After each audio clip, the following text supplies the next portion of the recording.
We show gender in our piece to be a non-stereotypical as the male Alex struggles when his female model within his life leaves or passes away.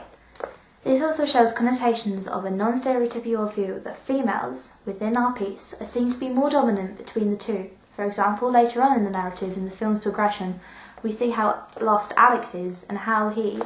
per se, becomes the damsel in distress when he meets the character Amy Stillman, who later on becomes the love interest. We don't really explore sexuality within our opening because the narrative at the point is to do with his mother's loss and how he gets up and leaves because of her death. However, later on within the narrative, if the film would progress, we would go on to show Alex and Amy's relationship to be rather cut and dry and very stereotypical as a boy meets girl, to show the build-up of what can be described as a very normal relationship that is usually predicted in drama groups. We've shown age in a negative light within the sense that Alex, our character, is very unorganised and fails at responsibility. For example, we show his age as a young adult, from 18 onwards, to be violent as he smashes a mirror later on in the beginning, which then shows connotations of a stereotypical youth depicted in many immediate aspects such as Waterloo Road. The way that we have dressed our character shows connotations of his distress, and also with a dark green top,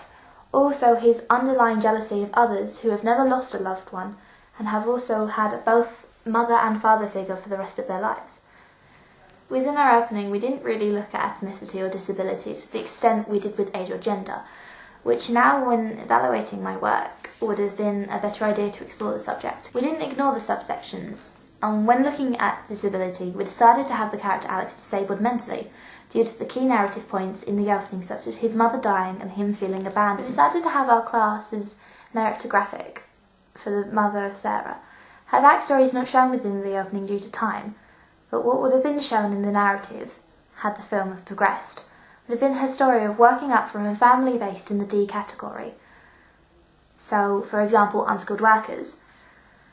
who became a nurse and moved into the C1 category, such as nursing, which she had again given birth to Alex, our main character. Alex, however, is shown to have a ascribed class, which his mother worked for, which also shows connotation for his character, which is dependent on his mother.